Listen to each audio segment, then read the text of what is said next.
Hello students, हम distinct phases of growth के बारे में आगे पढ़ाएंगे। आपका काफ़ी चैप्टर हो गया था और थोड़ा चैप्टर रह गया था। तो फर्स्ट फेज़ आपका 1901 से 1921 तक चला। सब जानते हैं कि इस समय क्या था, इंडिपेंडेंट नहीं था हमारा देश, वो गुलाम था अंग्रेज़ों का। तो उस समय क्या हुआ, बहुत स्लोली क्या हुआ, पॉपुलेशन ग्रोथ हुई। उस समय काफ़ी ज़्यादा, वो पीरियड ऐसा था कि उस समय ग्रोथ जो थी वो बहुत ज़्यादा लार्ज स्केल पे नहीं हुई। इसका कारण ये भी था कि उस समय मेडिकल फैसिलिटीज़ वगैरह कम थी, तो मृत्यु दर ज़्यादा थी, डेथ रेट, तो ये भी कारण था। दूसरा फेज़ आपका चला 1921 से 1951। इस बीच क्या हो गया, भारत आज़ाद हो गया। तो ये क्या हो गया, period of study population growth, बहुत तेज़ी से क्या हो गई, पॉपुलेशन बढ़ने लग गई। ओवरऑल इम्प्रूवमेंट इन हेल्थ, बहुत ज़्यादा हेल्थ में क्या आने लगा, इम्प्रूवमेंट आने लगा। तो क्या होने लगा, बहुत पहले की अपेक्षा अगर कंपैरिजन की जाए विद प्रीवियस ईयर्स, तो इस समय पे क्या होने लगा, ग्रोथ बढ़ने लगी हेल्थ एंड मेडिकल फैसिलिटीज़ की वजह से। थर्ड फेज़ आपका आया 1951 से 1981, are referred to as the period of population explosion in India. इसमें भी काफ़ी बढ़ने लगा, which was caused by a rapid fall in the mortality rate but a high fertility rate.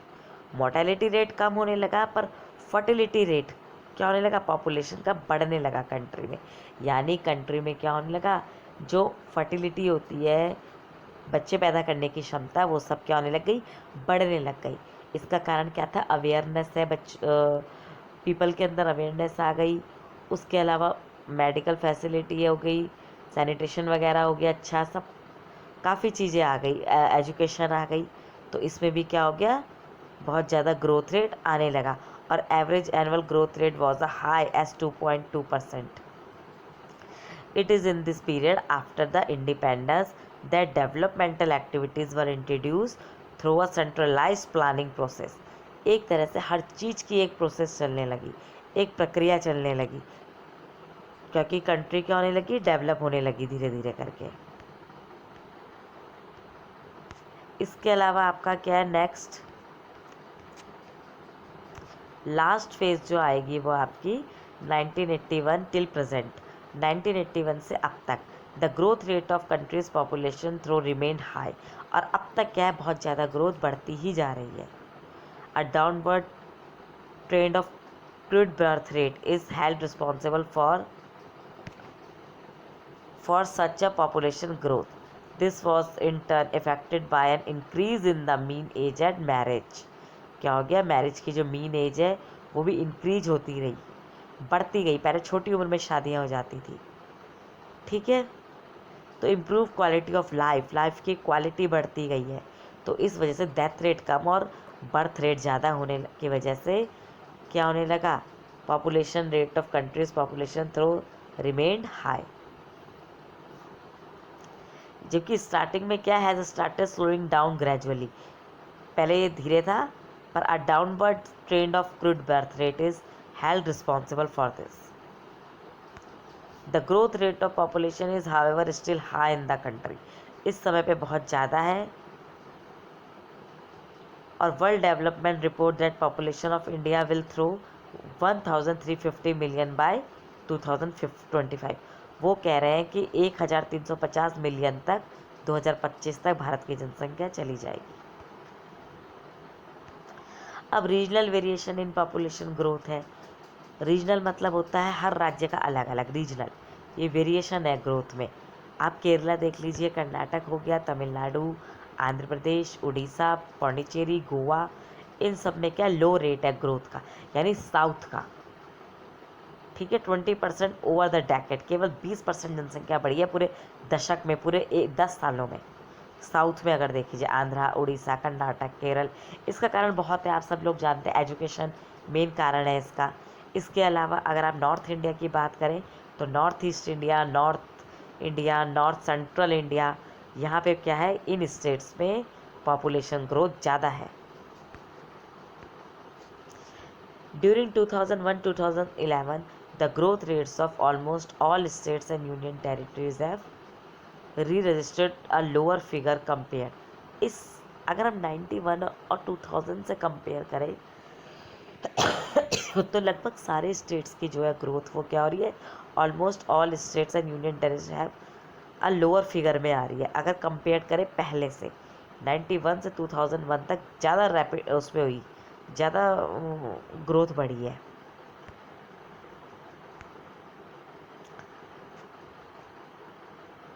Government of India also formulated the national policy.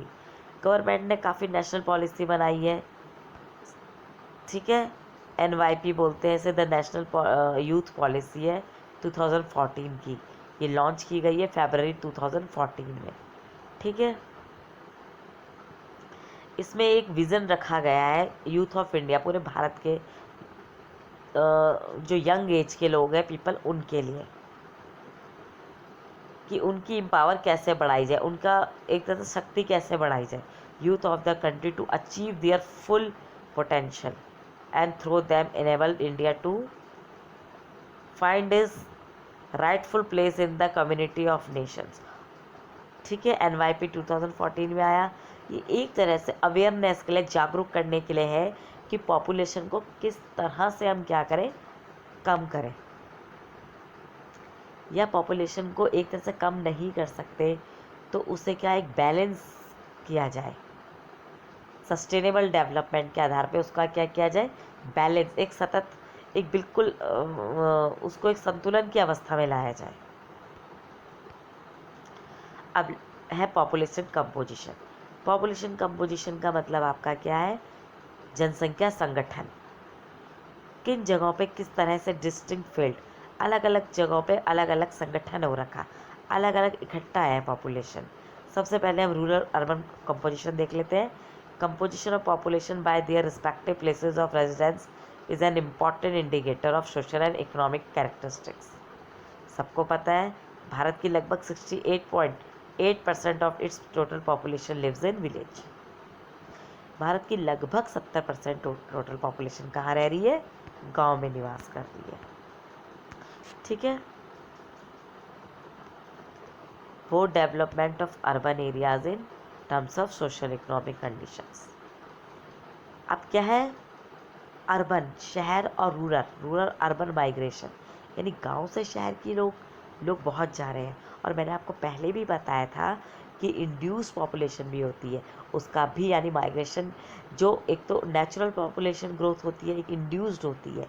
तो rural urban migration, जो गांव से शहरों की ओर जा रहे हैं, तो वो क्या कर रहे हैं, शहरों में अगर जैसे मान लिया 10 लाख आबादी है तो क्या कर रहे हैं, 11 लाख हो जा रही है, 12 लाख हो जा रही है। तो वो क्या कर रहे हैं, केवल किसी किसी समय पे अपने जो उनकी नेटिव प्लेस है वहाँ लौट रहे हैं, बाकी समय वो क्या कर रहे हैं, अर्बन एरियाज़ में बिता रहे हैं। तो जिस वजह से बहुत ज़्यादा क्या हो रहा है, सबको पता है, इस वजह से भी बहुत ज़्यादा पॉपुलेशन ग्रोथ में चेंजेस आ रहे हैं रूरल अर्बन माइग्रेशन की वजह से। दूसरा है लिंग्विस्टिक कॉम्पोजिशन। सबको पता है लैंग्वेज के आधार पे भी अलग अलग जगहों पे है। 179 languages and as many as 544 dialects in the country, यानी बोलियाँ, डायलेक्ट्स जिन्हें बोलते हैं, एक भाषाएं भी हैं, बोलियाँ भी हैं। तो क्या है, अलग अलग जगह पे, जैसे आप बंगाल, बिहार और असम वाला पार्ट देख लीजिए, वहाँ लगभग एक जैसे लोग हैं।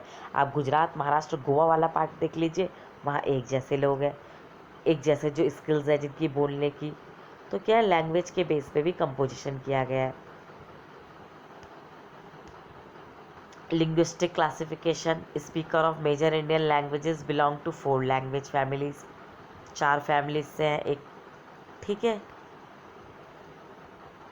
भारत में सबसे ज़्यादा क्या है, आपका हिंदी बोली जा रही है। इसके अलावा क्या है, आपका पंजाबी हो गई, आपका उर्दू हो गई, और इंग्लिश हो गई, क्रिश्चियनिटी।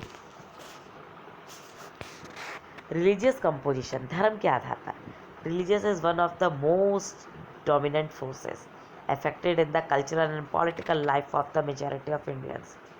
धर्म के आधार पे भी क्या किया जा रहा है, अलग अलग तरह से लोग बसे हुए हैं। जो इंडियंस हैं वो प्रायोरिटी क्या है, हिंदू जो है एक इलाके में बसे हैं, उसके अलावा आपके सिख लोग हैं वो दूसरे में हैं, जहाँ मेजॉरिटी है मुस्लिम्स की वो एक ही बस्ती में है। तो रिलीजियस कंपोजिशन भी इंडिया का क्या है, एक पार्ट है। यह मॉडर्न इंडियन लैंग्वेज का क्लासिफिकेशन है, कौन कौन सी है।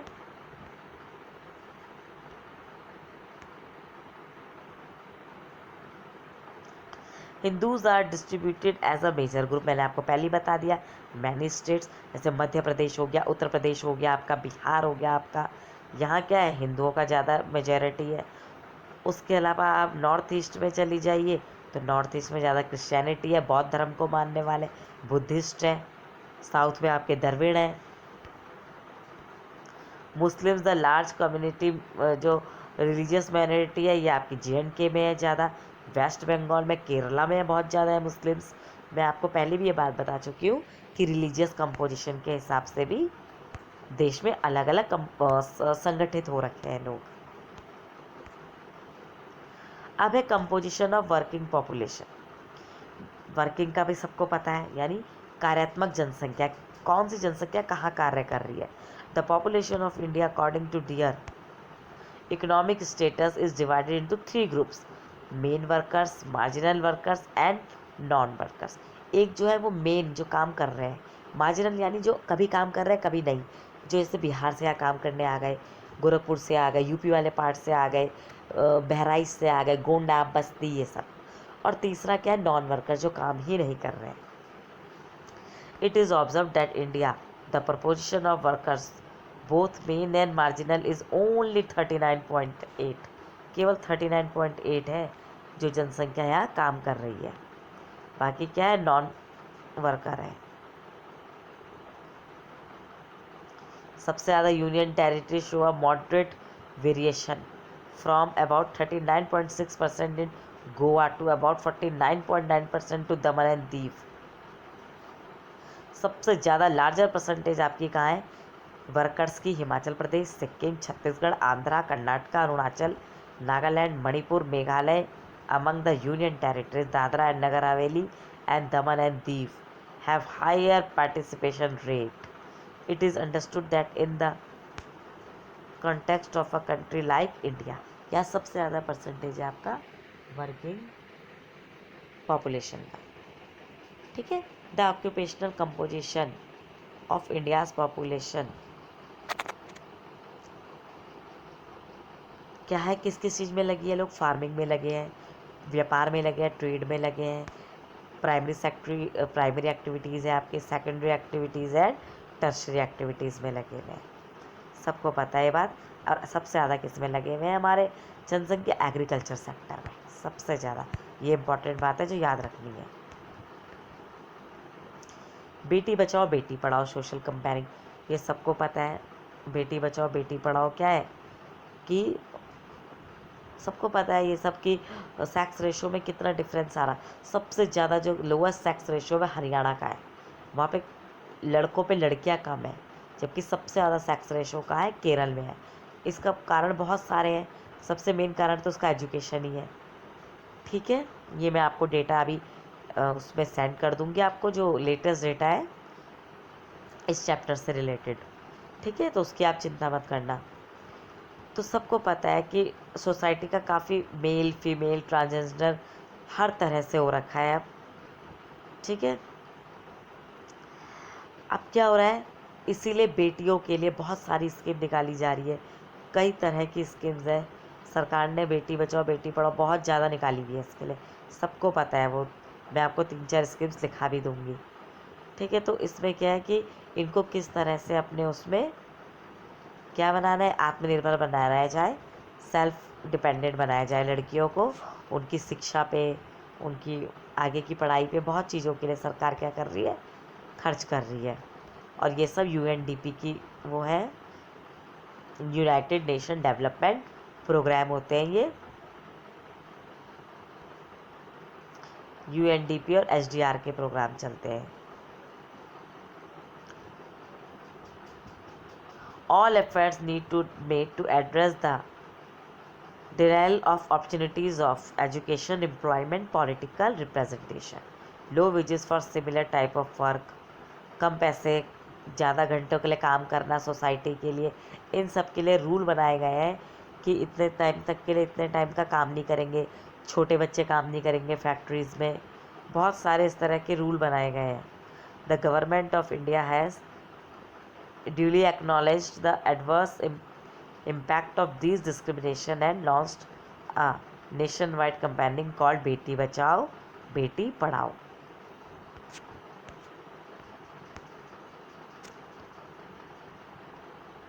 The under of female worker, वही है बिल्कुल कि फीमेल वर्कर्स के साथ कुछ गलत चीज़ें ना हो, उनको बिल्कुल अच्छा मतलब जो उनके लायक हो वैसा माहौल मिले नौकरी में, या कहीं भी किसी की जगह पर उनका क्या एक्सप्लॉयटेशन ना हो। Primary sector through in recent years there has been some improvement in work participation. सबको पता है कुछ सालों से औरतों का बहुत ज़्यादा पार्टिसिपेशन है किस चीज़ में, काम में। अब वो सेकेंडरी एक्टिविटीज़, आगे टर्सरी एक्टिविटीज़ में, आईटी सेक्टर्स में औरतें बहुत ज़्यादा लगी हुई हैं। It is important to note that the proportion of workers in agriculture sector in India has shown a decline over the last few decades. कम हो गया है एग्रीकल्चर सेक्टर में 58.2% in 2001 to 54.6% in 2011, घट गया लगभग 4%.